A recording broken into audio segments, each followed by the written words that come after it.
Sports Working Out on Instagram.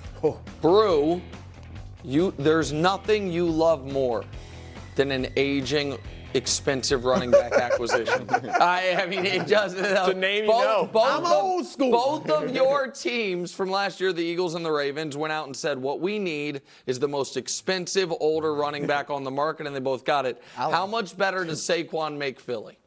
Don't forget your Cowboys did the same thing. It wasn't expensive. Wasn't expensive. I think it's damn near the league minimum. Look, I think this is going to be similar to Christian McCaffrey in San Francisco. And the Niners were good before McCaffrey got there. He took them to another level.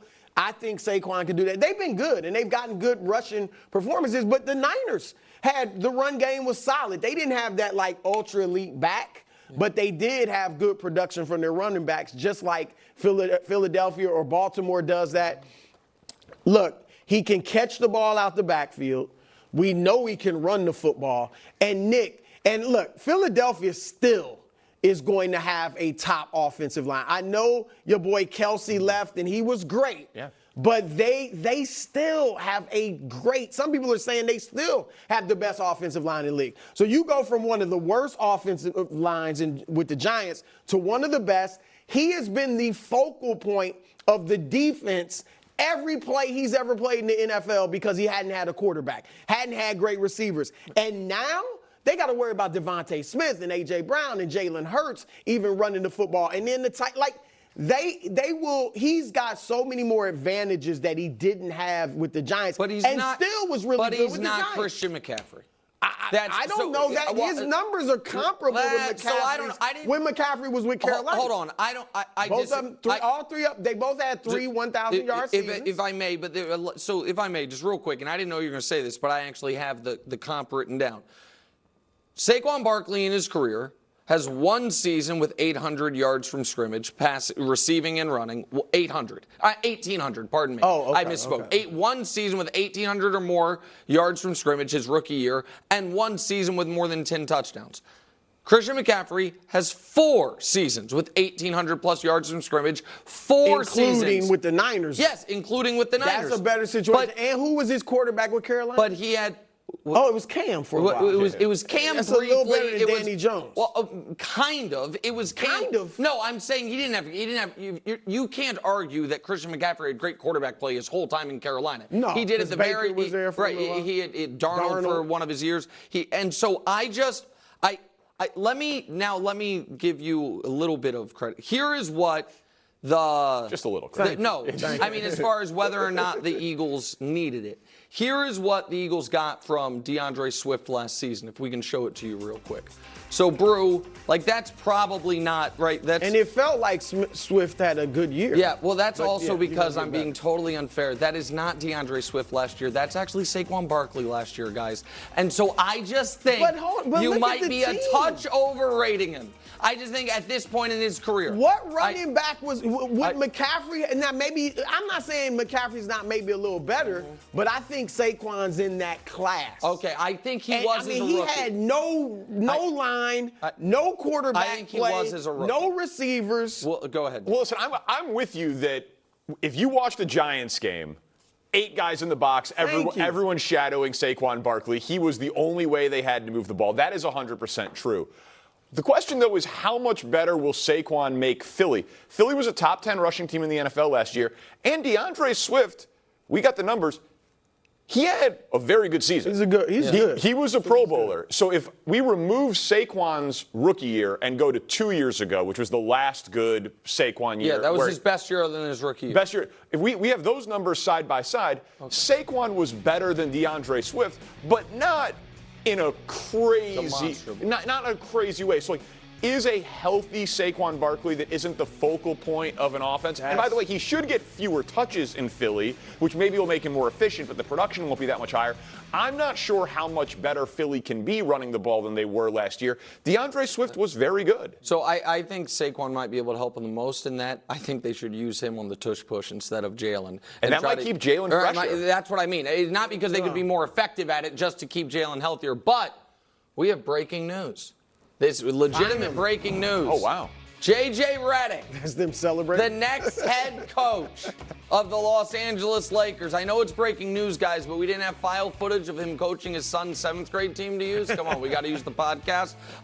Bruce, Wow. your reaction to the Los Angeles Lakers with 17 championships, I think 35 finals appearances, arguably the most valuable team in the NBA, inarguably actually, arguably the greatest team in NBA history, deciding J.J. Redick should be their next head coach.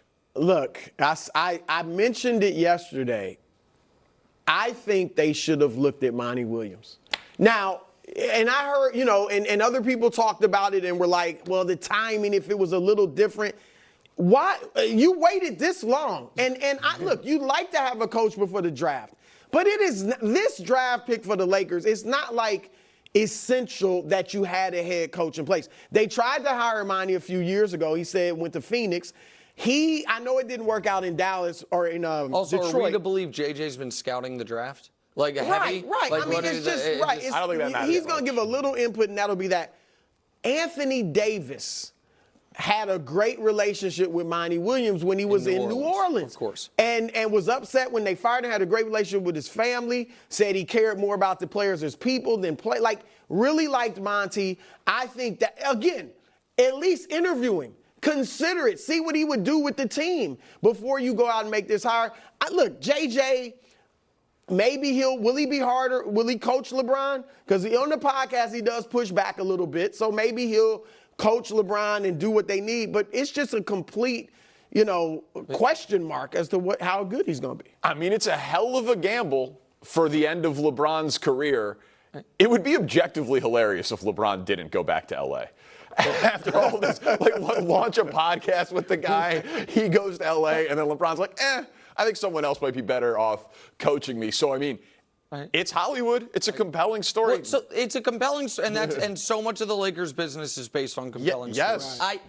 I'm glad you brought up the LeBron thing because I want to address that. It would be unfair of me to say J.J. Redick's not going to be a good NBA head coach, just like it would be unfair of me to say he's going to be a good NBA head coach because he is being hired with as thin, I can say this off the top of my head knowing it's true, as thin of a coaching resume as any coach that's ever taken the job in modern NBA history. Because it couldn't be thinner.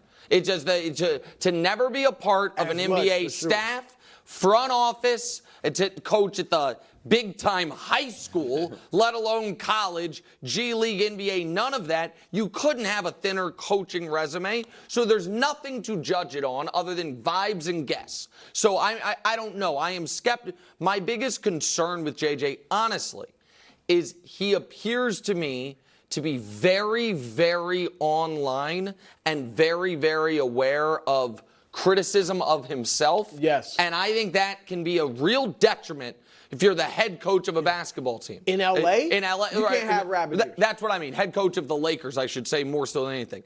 The LeBron piece, though, if I may just pivot it there quickly on the fly. Just because you want to do a podcast with a guy is not, to me, evidence you want him to be your head coach. And I'm not saying, again, I give the audience my word. I have not talked to LeBron, anyone in his camp about this. I am simply saying, just logically speaking, there are plenty of people that I adore or would adore working with that if they were like, hey, we need a new showrunner for First Things First. What about Danny? I might be like, hey, love him on the show, love him as a guy, think we could maybe get someone with a little more experience at it. So the reason I'm saying that is this idea that they are doing this to appease LeBron assumes this is what LeBron wants. And the one piece of info we do have definitively is when they were interviewing Dan Hurley, LeBron reached out to Dan to tell him he would have his support and his buy-in if he were there, if he stays. Hold on, though.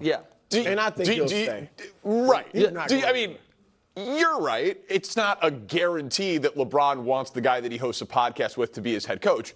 But it's a pretty safe assumption that LeBron's on board with this, right? Well, so I think. Yeah, I'm sure he's I mean, on board at the very least. No question. It'd be a hell of a coincidence. I don't think he might not like the hire. I can't see any way he doesn't like the hire. I guess my point is this. You have heard the same thing I have heard, Brew, which is he has not chimed in with the Lakers front office. He is staying out of it. We know he endorsed to the other guy another guy. So if I was really hoping someone was going to get a job and then someone else that I don't have a long-standing relationship with is interviewing for that job, I might not